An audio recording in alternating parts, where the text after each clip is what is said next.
From Cape Town, South Africa, this is World Questions from the BBC World Service. A country rich in potential, weighed down by history, South Africa faces mighty challenges. Can its new coalition rise to the occasion?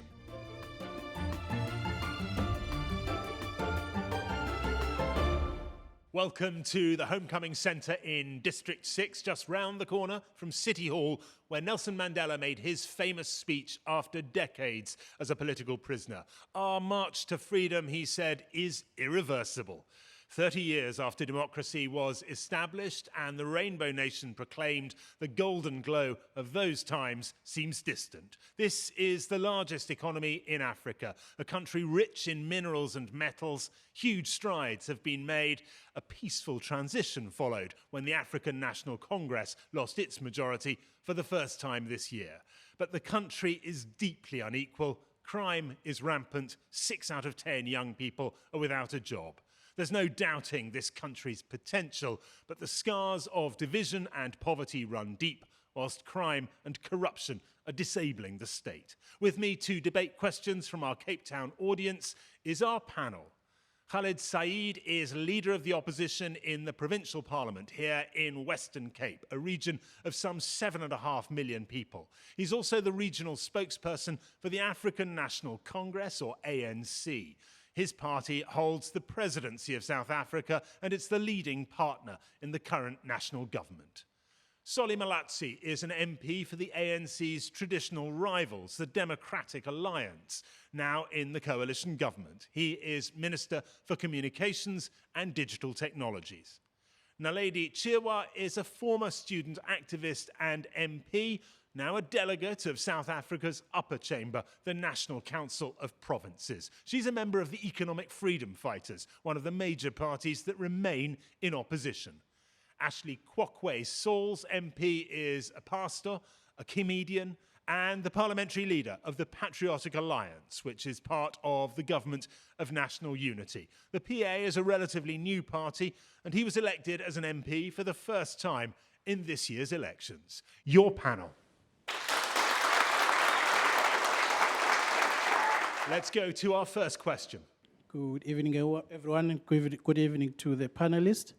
So my question is to all the panelists. Since 1994, black people did not get true liberation. How do you plan to deliver economic liberation for black people? Thank you. Thank you very much, sir. Thank you. Of businesses on the Johannesburg Stock Exchange, only 30% are black-owned. Unemployment amongst black Africans is far, far higher than white South Africans. Naledi Chirwa from Economic Freedom Fighters. Yes. Thank you so much for your question. I think we have to first give it historical context on what entails the oppression of black people in South Africa. And historically, that solely lies on colonization. You cannot undo colonization by first undoing the first tenet of colonization, which is the dispossession of land of our people. That is why as the EFF, we strongly advocate and call for the expropriation of all land, of all South Africa's land, without compensation for equitable redistribution. And second to that, we need to create jobs. There hasn't been adequate answering to the question of unemployment, of young people being unemployed in South Africa. And as the EFF, we kindly propose that first and foremost, there must be industrialization that's done in the country. There should be government intervention. So we start meeting our people at their point of need, that the land is given back to our people, because we can't speak of undoing the chains of oppression without going back to the root. We can't address oppression without dealing with the land question. Thank you very much indeed. Thank you. Ashley Sauls from the Patriotic Alliance. Thank you very much, Johnny. And I think, let me first introduce myself and pronounce the name that is so important to me, given the fact that I recently discovered my roots. My second name, Koike. Forgive me, I mispronounced that in the introduction. I did warn the audience here I would mispronounce. But there's a reason why, because I want to link it to my response. Thank you. Koike is a Busman name, a San name. The original and first inhabitants of the southern part of this continent. When we say black politically, and we talk about how to create economic opportunity for black people, for centuries, even the term black has excluded the Bushman.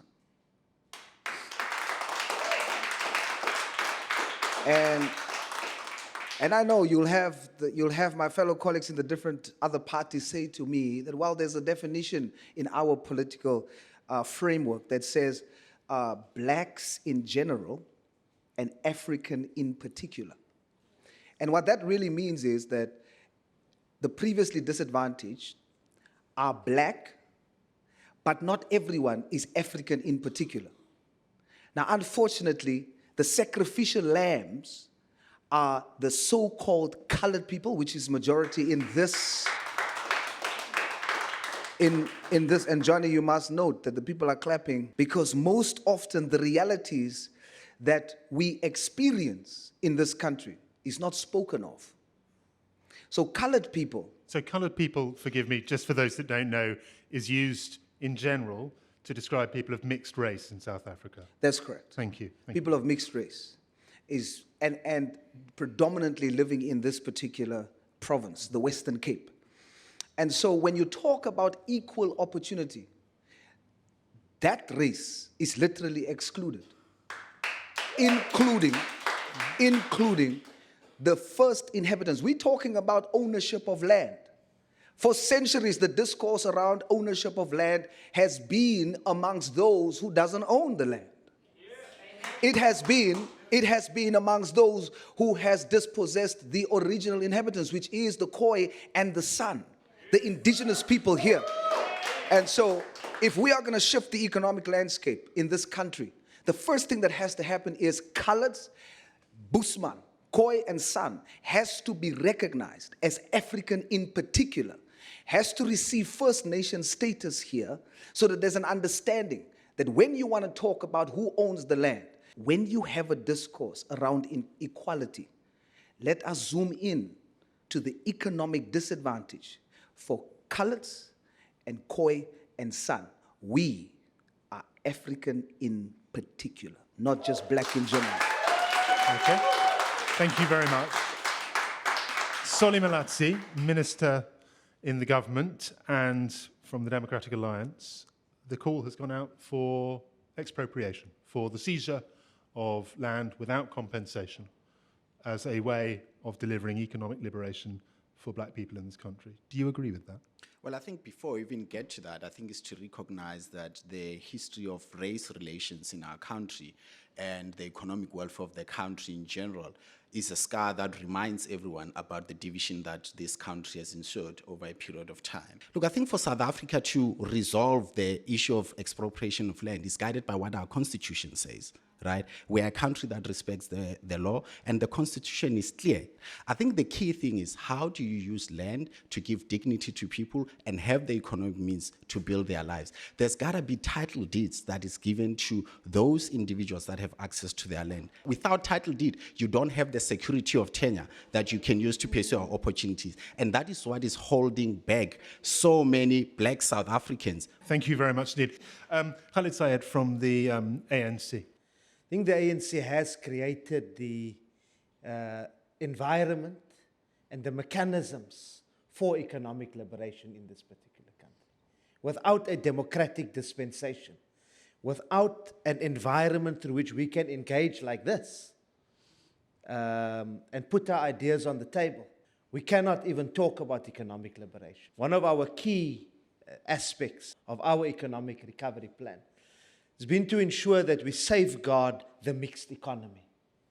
We appreciate the fact that the private sector has a role to play, but at the same time, the state has a fundamental role to play to drive economic growth, to ensure that the private sector does the right thing, that workers work under the best conditions possible.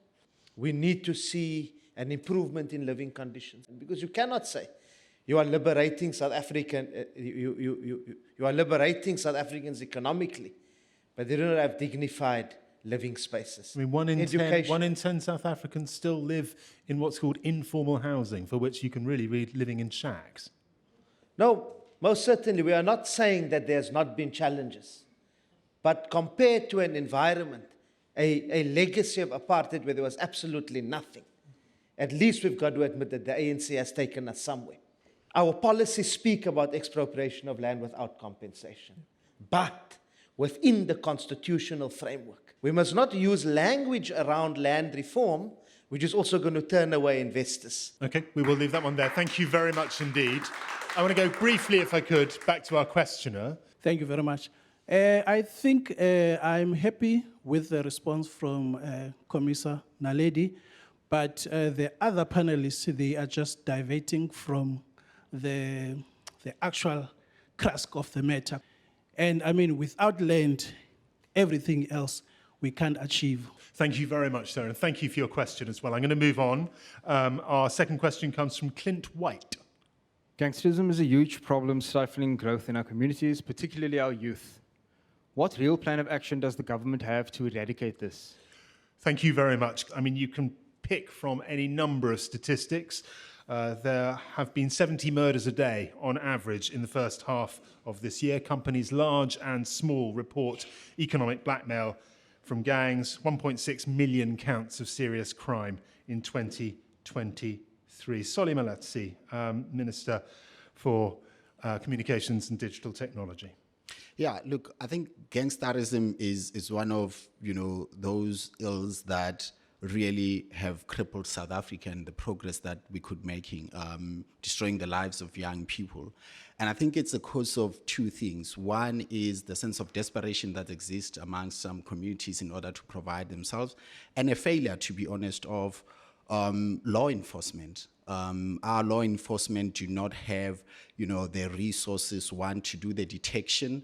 I think the people you end up being on the street as runners of drug sales or even doing the shooters on the ground, those are just the little guys. The big guys are the ones that are unseen on the ground. So I think the key thing is about, one, the early detection system from an intelligence perspective in identifying who are the real masters behind the runners on the ground.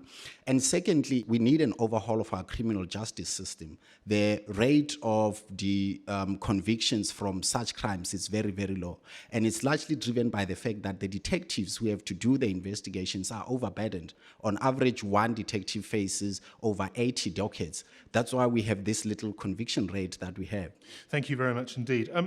Ashley Sauls, I think you have some understanding of this. Your party leader is described as a reform gangster. He spent time in prison. Does your party have specific ideas for dealing with gangsterism?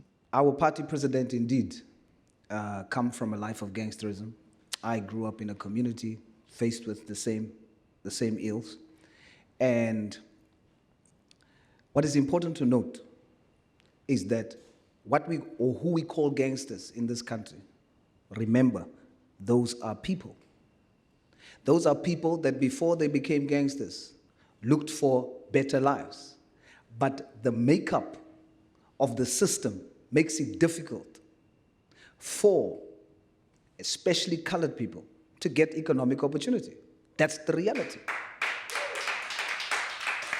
My president, Gayton McKenzie, who is my mentor, indeed was in prison for gangsterism.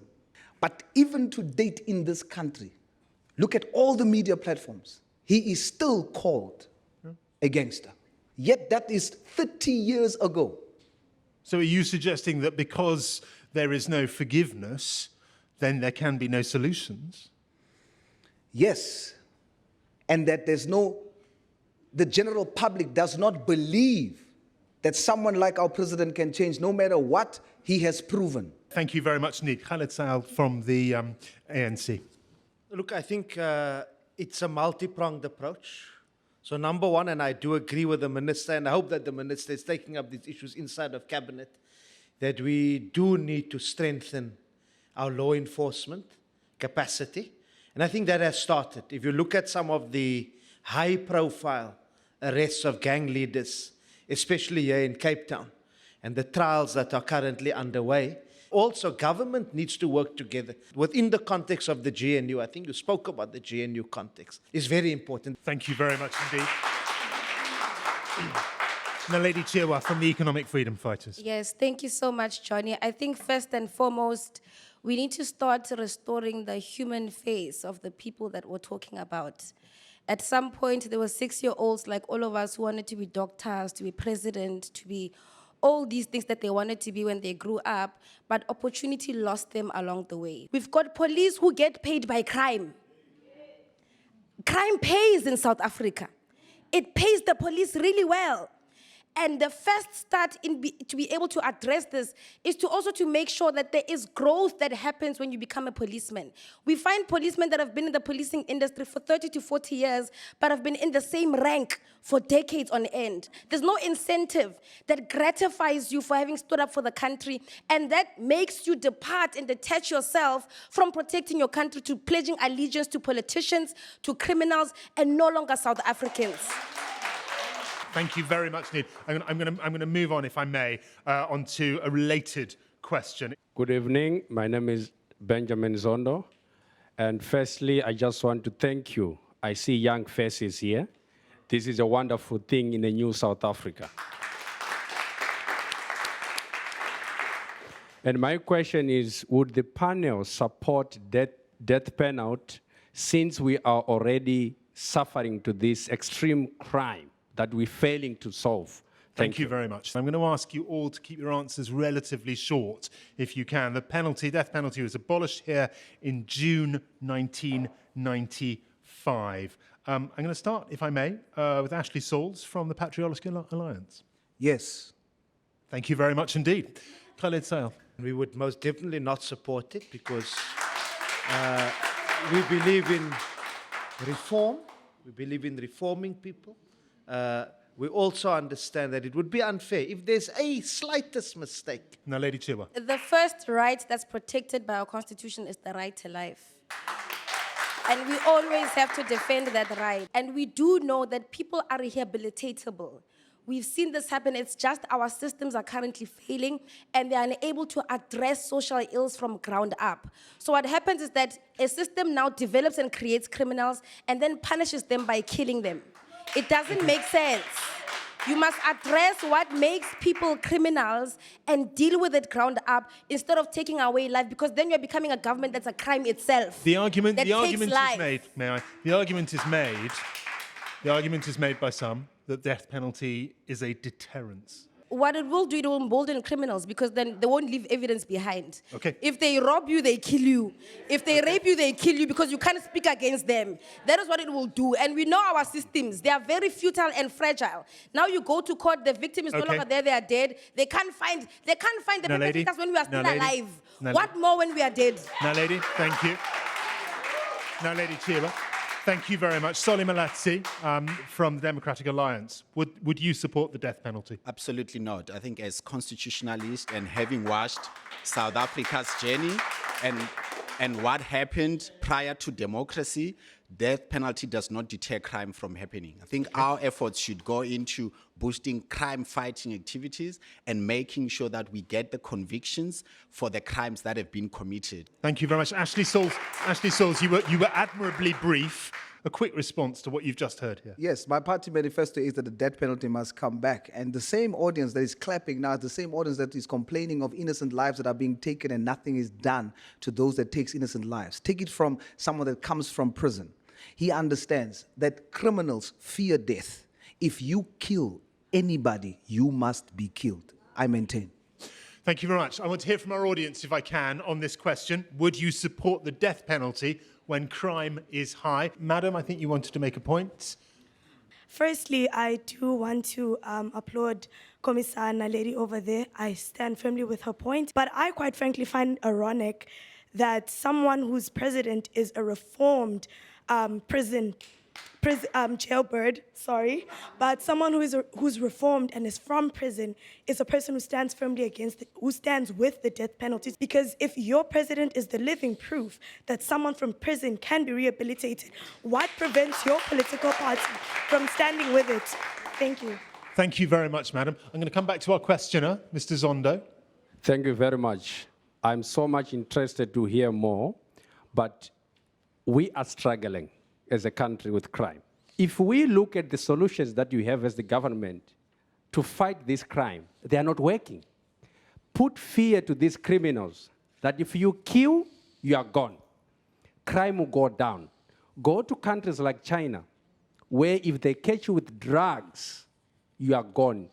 We just want to soften this democracy and say we are a democratic country, it's not working. People are dying. Thank you. Madam in the yellow top. Hi, good evening, everyone.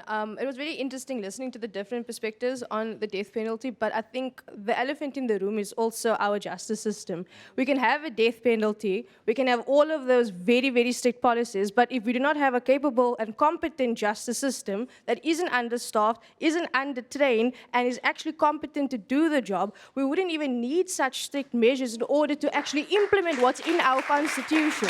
So that's all I have to say. We are almost at the end. I will have time for one more question, and it comes from Zilungile Mkibi. Good evening. My name is Zilungile Mkibi, formerly from the Bondo land, formerly known as Transkei. My question is, what is stopping our government, South Africa, from creating an Ibiza as a portion, using a portion of Robben Island?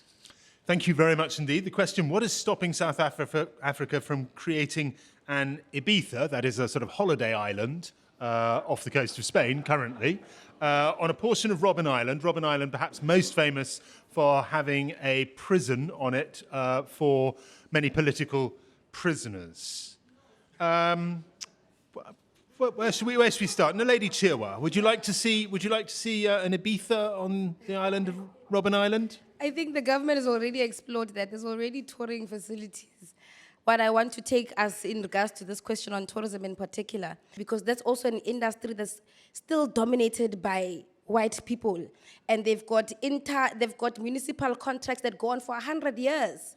But there are young creatives, young people in the townships who've got businesses, restaurants, who want to go out into these industries that are owned by government that are unable to do so. Naledi, thank you very much indeed. Ashley Sauls, what would you make of Robben Island being further exploited? Hell to the no. I'll tell you why. Nelson Mandela was not the only one, and we love the father of the nation, that was incarcerated on Robben Island. Before, the first man to be incarcerated was Harry de Strandloper, Asimutu. And he was incarcerated then, the first one to swim from there back to shore, a bushman. Yeah. So what I'm saying is, when you do that, you are meddling with my core heritage. So hell to the no. Thank you very much indeed. Solly Malatsi from the Democratic Alliance.